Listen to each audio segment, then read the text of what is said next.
अरे रे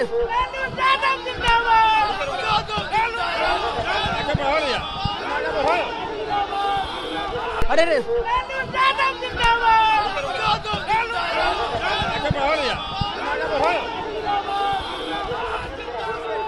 नमस्कार। बिहार तक पर आप देख रहे हैं बड़ा सवाल और मैं हूं आपके साथ रोहित सिंह।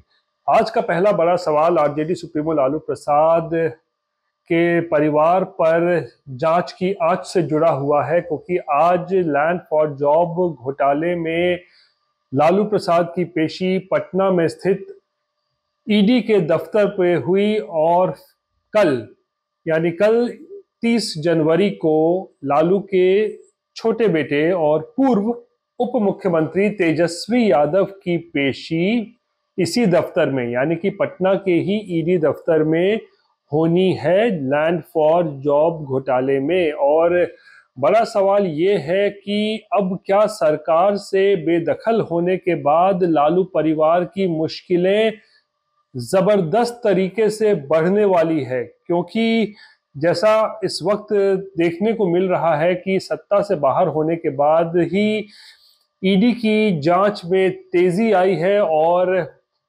ईडी ने पहले भी लालू को समन जारी किया था, उनसे कहा था कि वो दिल्ली आए ईडी के दफ्तर पे और उन्हें लैंड फॉर जॉब घोटाले से जुड़े कुछ सवाल उनसे पूछने हैं। लेकिन लालू ईडी के दफ्तर एक बार भी नहीं गए और उनके तरफ से दलील ये दी गई कि वो किसी राजनीतिक कार्यक्रम से या किसी कारणों से या फिर किसी और अन्य वजहों से वो दिल्ली नहीं आ सकते हैं और वो पटना में ही है, और इसीलिए उन्होंने पहले जो है कुछ समन्स को जो है वो जारी होने के बावजूद जो है ईडी के दफ्तर पटना, माफ कीजिएगा, दिल्ली नहीं जा पाए। तो उसके बाद ही अब जो पिछले दिनों ईडी ने एक नया समन जारी किया था लालू को और कहा था कि अगर आप दिल्ली नहीं आ सकते हैं तो आप कम से कम पटना में ही ईडी के दफ्तर पर पहुंच जाइए।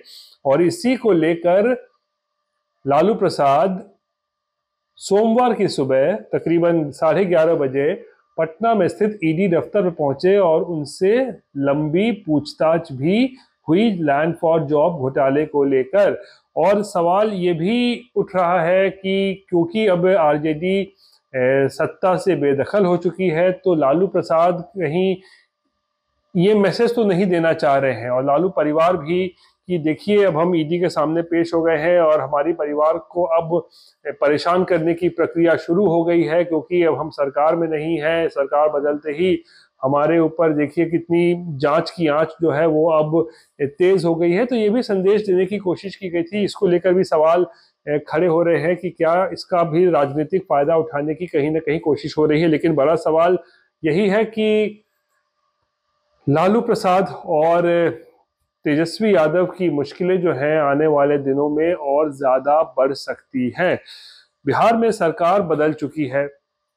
तेजस्वी यादव को भी ईडी ने कई बार समन भेजा, उनसे भी कहा कि आप दिल्ली आइए, आपसे पूछताछ करनी है लैंड फॉर जॉब घोटाले में, लेकिन वो एक बार भी ईडी के सामने पेश नहीं हुए। हालांकि दिल्ली में वो एक बार पेश हुए थे, दिल्ली में एक बार ईडी दफ्तर में वो पेश हुए थे, लेकिन उसके बाद वो कभी पेश नहीं हुए। तो फिर उनको लेकर भी फिर ईडी ने कहा कि आप पटना ही आ जाइए ईडी के दफ्तर में। तो अब मंगलवार की सुबह तेजस्वी यादव की बारी है और अब देखने वाली बात यह है कि किस तरीके से ईडी इन दोनों पिता पुत्रों से सवाल जवाब करती है लैंड फॉर जॉब घोटाले में। उनके पास किस तरीके के सबूत हैं जिससे अब लालू और तेजस्वी का सामना कराया जाएगा और फिर उसी के आधार पर ईडी आगे जो है वो कार्रवाई भी करेगी। लेकिन सरकार बदलते ही लालू परिवार की मुश्किलें जो है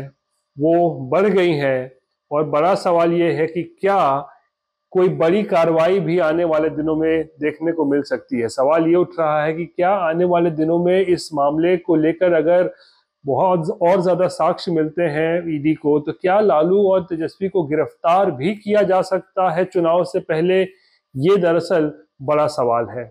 आज का दूसरा बड़ा सवाल बिहार में जो ताज़ा राजनीतिक घटनाक्रम हुआ है और सरकार बदली है उसको लेकर है। और सवाल, सबसे बड़ा सवाल यही है, क्योंकि ये सवाल सबके मन में है, बड़ा आम सवाल है, छोटा सा सवाल है, क्या नीतीश कुमार फिर पलटेंगे? इतनी बार वो अलट पलट कर चुके हैं, और फिर अभी ताजा पलटी जो उन्होंने मारी है उसके बाद वो बीजेपी के साथ आ गए हैं, एनडीए में शामिल हो गए हैं। अब बीजेपी के साथ दोस्ती निभाने की कस्में खाई जा रही हैं, वादे किए जा रहे हैं, लेकिन ऐसे वादे और कस्में तो उन्होंने बीजेपी के साथ दोबारा हाथ नहीं मिलाने की भी खाई थी। मर जाएंगे, मिट्टी में मिल जाएंगे, लेकिन बीजेपी के साथ नहीं जाएंगे। मरना कबूल है, लेकिन बीजेपी के साथ जाना कबूल नहीं है। ये तमाम ऐसे जो स्टेटमेंट्स हैं जो नीतीश कुमार ने तब दिए जब वो बीजेपी से अलग हुए, आरजेडी के साथ महागठबंधन की सरकार बनाई, तब ये बयान नीतीश कुमार की तरफ से दिए गए थे। मिट्टी में मिल जाएंगे पर बीजेपी के साथ नहीं जाएंगे। मरना कबूल है, लेकिन उनके साथ दोबारा जाना कबूल नहीं है। लेकिन राजनीति है, और राजनीति में बयानों का कोई मतलब नहीं होता है, ये बिहार ने साबित कर दिया है। क्योंकि पलटे सिर्फ नीतीश कुमार ही नहीं है, पलटे तो बीजेपी के लोग भी हैं, पलटे तो आरजेडी के लोग भी हैं। कहिए तो इस पूरे मामले में एक अगर मैं एनालिसिस करूं तो नीतीश कुमार ही मुझे लगता है कि वो नहीं पलटे हैं। क्योंकि कई लोग जो है दोनों तरफ से, चाहे वो बीजेपी के हों या आरजेडी के हों, कस्में वो भी खाते थे कि नीतीश कुमार के लिए दरवाजे बंद हो गए हैं। आरजेडी के लोग कहते थे पलटू चाचा थक गए हैं, बूढ़े हो गए हैं, हार गए हैं, बहुत तरीके की बातें कही जाती थी, लेकिन वो भी पलटे, नीतीश कुमार को स्वीकार कर लिया। तो कहना यह है, और बड़ा सवाल यह है कि भाई नीतीश कुमार तो वहीं के वहीं जमे हुए हैं जहां पे वो 2005 में एक तरीके से कहें वहां बैठ गए थे, मुख्यमंत्री की कुर्सी पर। नीतीश कुमार तो कहीं नहीं गए हैं, वो तो वहीं पे स्थापित हैं जहां पर वो 2005 में स्थापित हो गए थे। बस साथी बदलते चले गए हैं, कभी बीजेपी, कभी आरजेडी कांग्रेस, फिर बीजेपी, फिर आरजेडी कांग्रेस, फिर बीजेपी। तो इसको एक दूसरे नजरिए से देखें तो नीतीश कुमार नहीं पलटे हैं, पलटे हैं उनके गठबंधन के साथी, जो वादे किया करते थे और कहा करते थे कि नीतीश कुमार के लिए दरवाजे बंद हैं, नीतीश कुमार नहीं आ सकते हैं, अब पलटू चाचा थक गए, बूढ़े हो गए, तो वो लोग पलटे हैं। नीतीश कुमार वहीं के वहीं हैं। बीजेपी ने एक बार फिर सारे गिले शिकवे मिटा दिए हैं, दूर कर लिए हैं, दावा कर रही है, और नीतीश का साथ ले लिया है। भाई लोकसभा चुनाव भी सर पर है, तो लोकसभा चुनाव में नीतीश के आने से जाहिर सी बात है एनडीए मजबूत हुई है। क्योंकि बीजेपी को देखिए अभी जीतना है लोकसभा चुनाव, और पिछले बार जिस तरीके का प्रदर्शन रहा था, 40 में से 39 सीटें नीतीश के साथ मिलकर जीते थे बीजेपी के लोग, यानी बीजेपी ने जीती थी। तो कोशिश है कि इस बार भी वैसा हो जाए, इस बार 39 नहीं 40 की 40 हो जाए। तो इसलिए नीतीश कुमार को लेकर आया गया है एनडीए में। आज जब तेजस्वी यादव नीतीश कुमार को कहते हैं कि वो तो थके हुए थे, वो तो हम उनसे काम करवा रहे थे, तो भाई पलटे तो आप भी हैं तेजस्वी जी। नीतीश कुमार को आपने क्या क्या नहीं कहा था, क्या क्या नहीं सुनाया था, लेकिन सत्ता में आने के लिए आपकी भी लालसा ऐसी थी कि 2022 में उनको आपने तुरंत स्वीकार कर लिया। और नीतीश कुमार की राजनीति की एक खूबसूरती भी यही है, जिस तरफ जाते हैं ना वो गठबंधन का साथी नीतीश कुमार को तुरंत कबूल कर लेता है, और नीतीश कुमार सबके लिए सर्वमान्य है। बीजेपी में जाते हैं, चाहे बीजेपी बड़ी पार्टी क्यों ना हो, संख्या बल ज्यादा क्यों ना हो, लेकिन नीतीश कुमार उनके लिए सर्वमान्य है। तीसरे नंबर की पार्टी, लेकिन नीतीश कुमार सर्वमान्य है बीजेपी को। नहीं भाई, मुख्यमंत्री आप ही बने रहिए। दूसरी तरफ आइए, आरजेडी सबसे बड़ी पार्टी बिहार में है, लेकिन उसको भी नीतीश कुमार ही पसंद है, उसके लिए भी नीतीश कुमार ही सर्वमान्य है, मुख्यमंत्री आप ही बने रहिए। तो बड़ा सवाल यह है कि नीतीश कुमार अब तो आ गए हैं एनडीए में, लेकिन कितने दिन बने रहेंगे, फिर नहीं पलटेंगे, इसकी क्या गारंटी है। इतनी बार अल्टी पल्टी मार चुके हैं कि अब तो ऐसा लगता है कि आप भूल भी जाएंगे कि कितनी बार वो अल्टी पल्टी मार चुके हैं। याद करना पड़ता है, दिमाग पे जोर डालना पड़ता है कि कितनी बार नीतीश कुमार पलटे हैं, या फिर कितनी बार बीजेपी और आरजेडी के लोग पलटे हैं नीतीश कुमार को लेकर।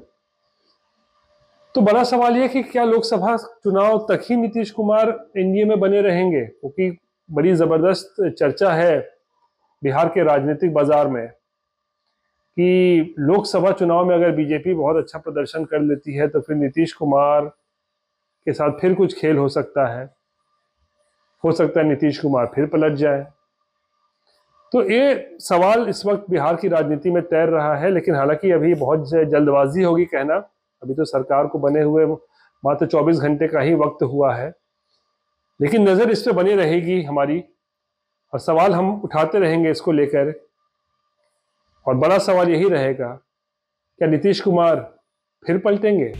आज का तीसरा बड़ा सवाल जो है वो जुड़ा हुआ है एनडीए के गठबंधन साथियों को लेकर, खासकर चिराग पासवान, जीतन राम मांझी और उपेंद्र कुशवाहा को लेकर कि क्या इन लोगों ने नीतीश कुमार को माफ कर दिया है।